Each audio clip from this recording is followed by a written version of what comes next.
Hey guys, it's Jack Punkington, and today we're checking out this Epiphone special. Um, these are like the bottom of the barrel for Epiphone's, you know, affordable guitars. This is the Les Paul shape. They have an SG shape too. Um, Before they came out with the SL model, I think the only other cheaper version besides this is the um, special one that only has one pickup, but is practically the same. Well, I mean, there's those Maestros too, but anyway, this thing is a flat top, just a slab of wood, and it's basswood, I believe, mahogany neck, rosewood fretboard.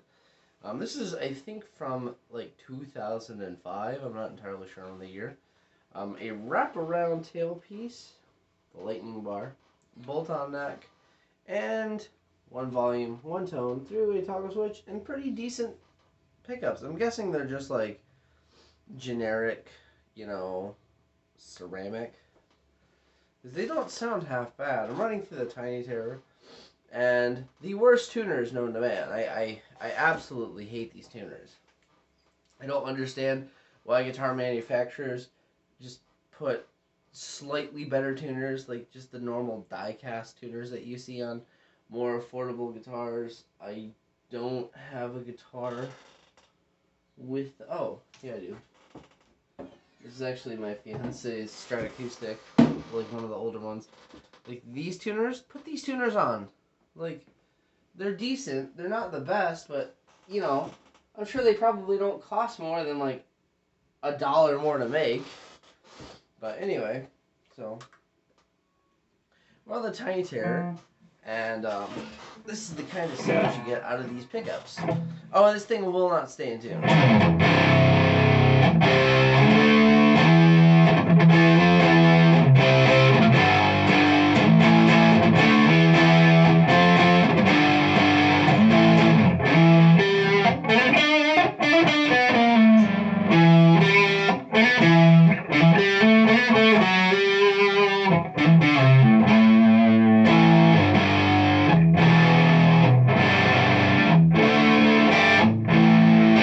I love how it is in a lot better tuning than I thought it was. Middle position.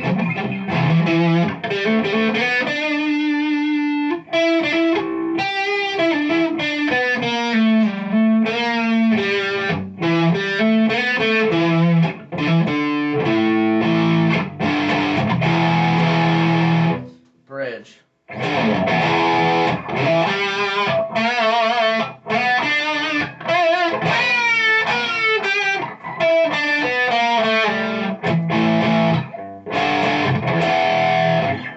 Sounds pretty good. Add a bit of an overdrive on top.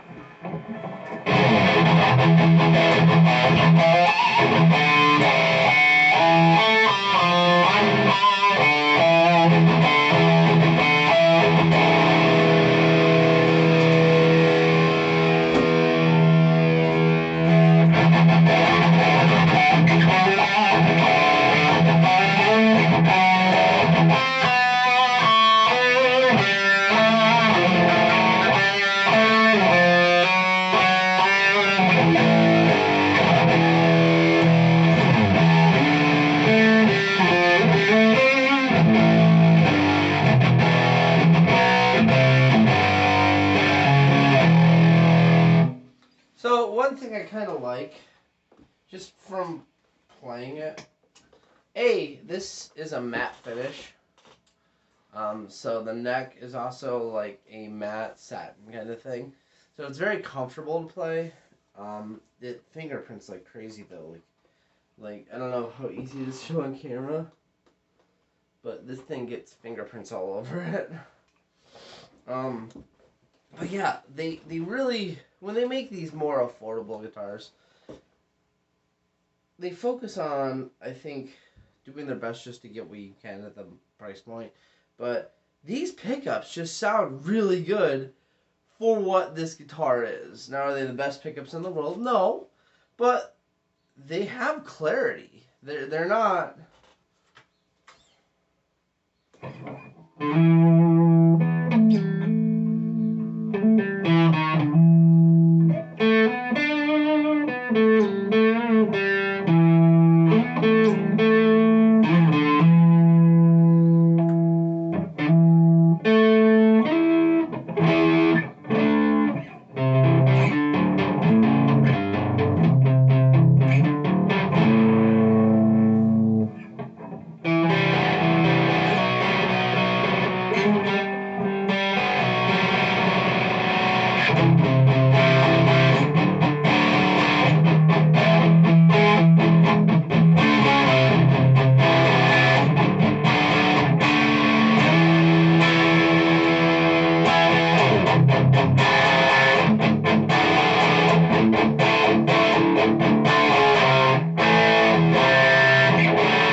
Like, surprising, they sound great. Also, I opened up the back plate just to see what kind of electronics I was working with, because my plan with this guitar is not to keep it this way. It's not going to stay like this. I'm going to do everything I can to improve upon it. I have steps in mind, and what I mean by that is my first goal is to increase the tuning stability and potentially fix it so it's a little bit more intonatable. It's actually not too bad. Like,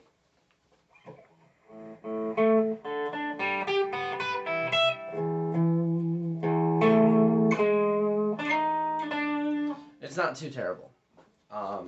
And just clean up the guitar. It's not too filthy either.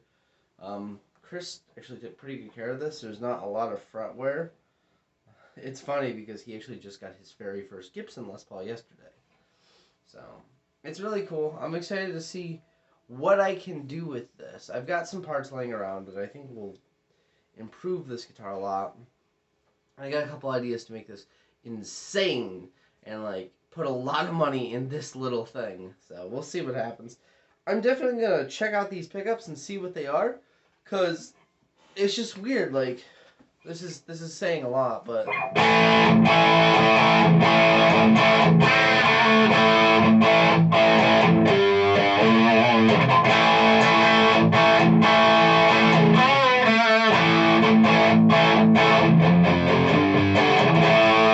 if I were to compare this to the most affordable Gibson model I could think of off the top of my head, which is the Firebird Zero, ironic, those guitars and the M2 series in general, or the S series, I guess I should say, is insanely expensive now. You cannot get a Firebird Zero. I mean, you can if you look hard enough, but I don't see them go for under $600 now. And like, you go back the end of 2019, and they were $250, $300 all day long. So they've literally doubled in price. But anyway, these pickups sound way better than that thing. That guitar had the most soulless pickups for a Gibson. This is a like $150 guitar new, and it sounds way better. I'm saying something.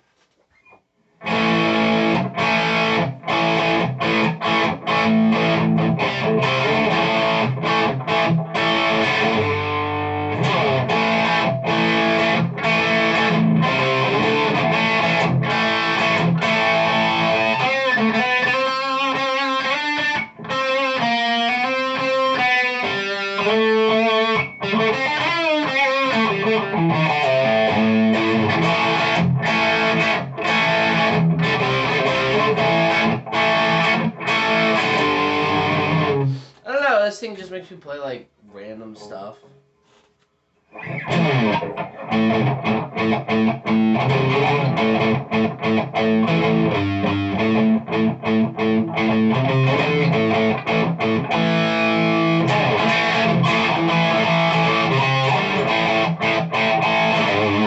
Makes me want to wish I just had like a giant beard. But yeah, it's a really, really cool guitar. It's funny because you see these guitars a lot in pawn shops and stuff, Parents buy them for the kids, and the kids don't want to play anymore, and they give up. Well, I bet they probably give up because the darn thing does not stay in tune. And that's really the biggest issue with this guitar, because it plays pretty well.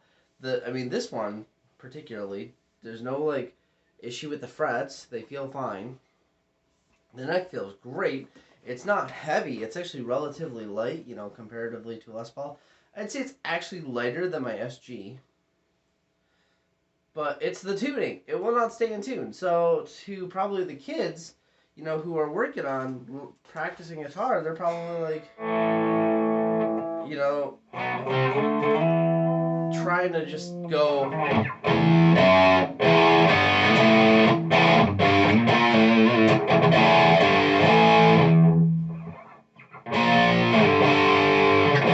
Whatever. I actually don't know how to play Smoke on the Water.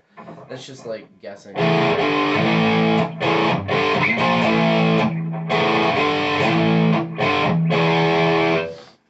But anyway, just trying to learn stuff like that. And it won't stay in tune, so it sounds terrible. And they just probably are like, this is a waste of my time. And I see where that comes from. But I am heavily impressed with this $50 guitar. And it's probably because I paid $50 and I'm more impressed with it. If I were to pay like $100, I'd still be relatively impressed just because of the quality of the sound of these pickups. I don't know if they've been replaced. I'm going to check. I don't think so. Remember correctly, Chris said his stepdad bought this for him at a Guitar Center on Black Friday. So it wasn't like it was modded before he got it. These just are really hot ceramic pickups, I'm guessing. But anyway, guys, I just wanted to show you this new project I picked up. And just kind of play on the Tiny Terror a little bit.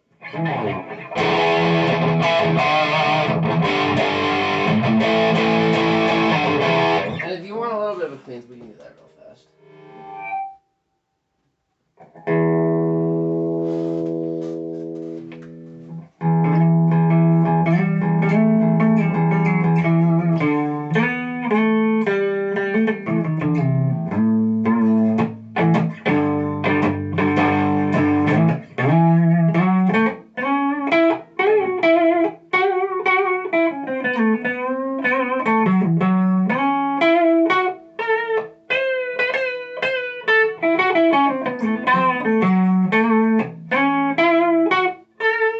Neck, middle.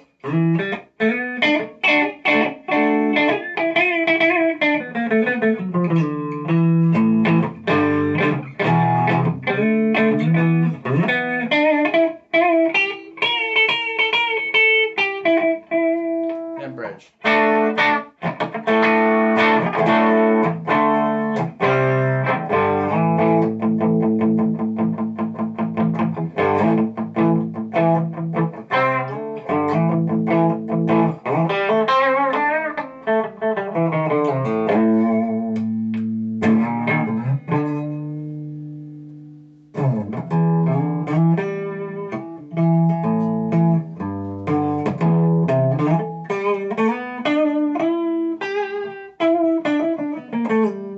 Sounds even pretty good clean, and what I mean by that is the way, affordable pickups are, they tend to have a soulless quality, and these don't. I'm actually, like I said, super impressed with this guitar. Another thing I want to try, so when you have a satin finish guitar, and if you sweat a lot and you play on the guitar a lot, it'll get glossy in spots. I've seen it happen myself.